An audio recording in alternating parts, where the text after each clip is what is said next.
नमस्कार दोस्तों, मैं हूँ दीदी माँ सत्यम गोविंद, नेचुरोपैथी पंचकर्मा योगा एक्सपर्ट। और आज का ये वीडियो हम अब तक लाए हैं हमारे यूट्यूब चैनल दीदी माँ सत्यम गोविंद ऑफिशियल के माध्यम से।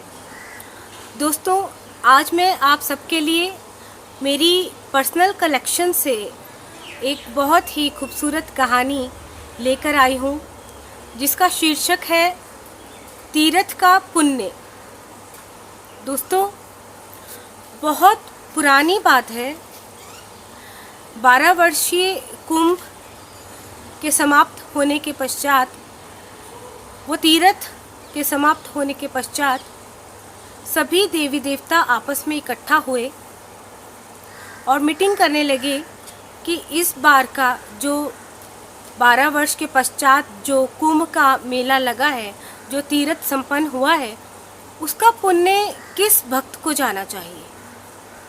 तो एक देवता खड़े होकर बताने लगे कि इस बार का पुण्य उन सेठ को जाना चाहिए जिन्होंने गरीबों के रहने खाने व बीमारी के समय इलाज की व्यवस्था की थी। तो दूसरे देवता खड़े हुए, उन्होंने कहा कि नहीं, इस बार का तीर्थ का पुण्य उस परिवार को जाना चाहिए जिस पूरे परिवार ने बैठकर संत का, स्वामी जी का प्रवचन सुना और उसे अपने जीवन में अपनाया, अपने जीवन में बदलाव लाए, व साथ ही तीर्थ में आए हुए गरीब लोगों की सहायता की, मदद करी, उनकी सेवा की।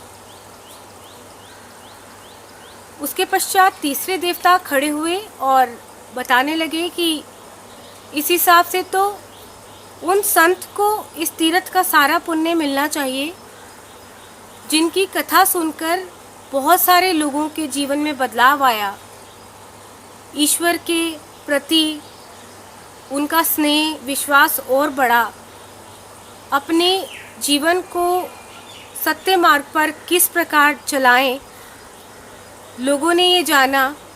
तो इस सब का जो प्रभाव है उस संत की कथा सुनने के बाद ही लोगों के मन में आया। तो इस प्रकार से उस संत को ही 12 वर्षीय तीर्थ का, 12 वर्षीय कुंभ मेले का सारा पुण्य मिलना चाहिए। तो सभी देवी देवताओं ने देखा कि भगवान विष्णु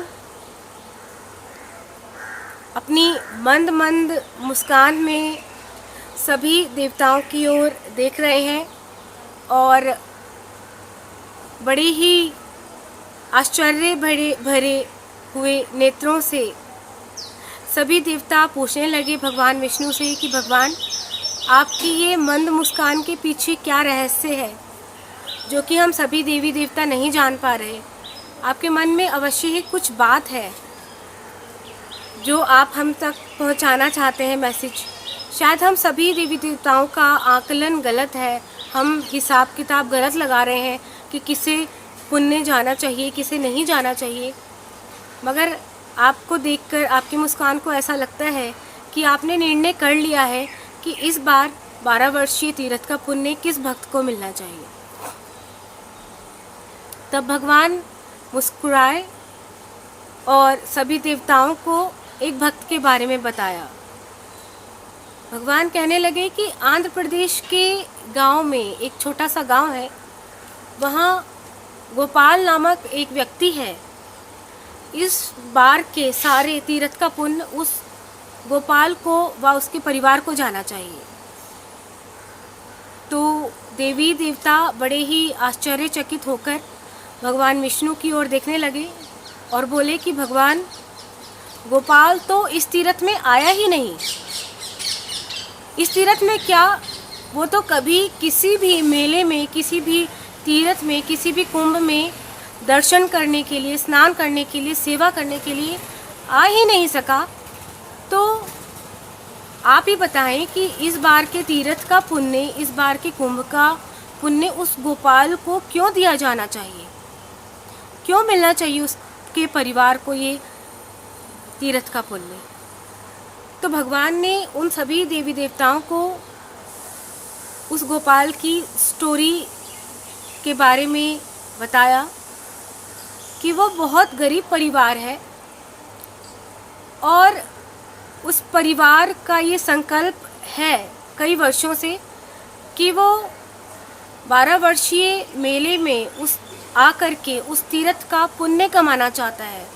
वो स्नान करना चाहता है, वो संतों की कथा सुनना चाहता है, वो गरीब गुरबों की सेवा करना चाहता है, श्रम सेवा करना चाहता है, क्योंकि बहुत अधिक धन तो नहीं है उसके पास, बहुत मुश्किल से बस गुजारा चला रहा है किसी प्रकार। तो देवी देवताओं ने पूछा कि मगर महाराज वो इस तीर्थ में आया ही नहीं तो किस प्रकार से उसको ये तीर्थ का पुण्य प्राप्त हो। तो भगवान ने कहा कि वो बहुत वर्षों से इस 12 वर्षीय कुंभ में आने के लिए कुछ पैसा इकट्ठा कर रहा है, किंतु हर बार कुछ प्राकृतिक आपदा की वजह से, घर में कुछ बीमारी की वजह से, कुछ और किसी समागम की वजह से वो इकट्ठा किया हुआ पैसा हर बार किसी ना किसी कार्य में लग जाता है, वो ख़त्म हो जाता है, जिस कारणवश वो मेरे तीर्थ में नहीं आ पाता। लेकिन इस बार उस पूरे परिवार ने मेहनत करके थोड़ा थोड़ा सा पैसा बचा करके इस तीर्थ में आने का निर्णय लिया और वो इतनी पूंजी जमा कर पाए कि वो इस तीर्थ में आ कर के संतों की कथा का आनंद ले सके, वो संगम में डुबकी लगा करके अपने कुछ पाप कम कर सके, वो गरीब लोगों की सेवा द्वारा अपना जीवन संवार सके। किंतु जब तीर्थ में आने का समय आया तो आधी रात के समय गोपाल ने सुना कि साथ वाले पड़ोसी के घर से रोने, चिल्लाने, बिलखने की आवाज़ आ रही है।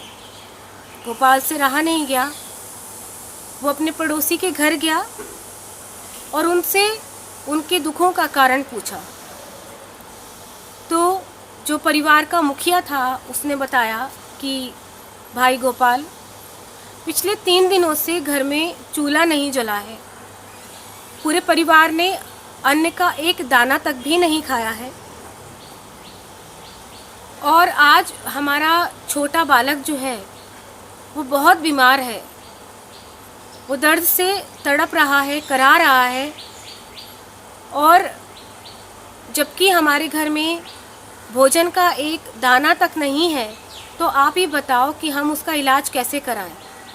उसी के दुख में, भूख से, बीमारी से मेरा पूरा परिवार तड़प रहा है, चिल्ला रहा है, रो रहा है, करा रहा है। तो गोपाल से रहा नहीं गया, वो अपने घर को लौटा और अपनी पत्नी से, अपने बच्चों से कुछ सलाह किया कि कल हमें तीर्थ को निकलना है, थोड़े बहुत पैसे भी इकट्ठा हो गए हैं, मगर ये परिवार इतना दुख में है, इसको छोड़ के कैसे जाए कि हम तीर्थ में चले भी जाएंगे तो बार बार मन में ख्याल आएगा कि एक दुखी परिवार को रोता बिलखता, परेशानी में, बीमारी में छोड़कर आए हैं।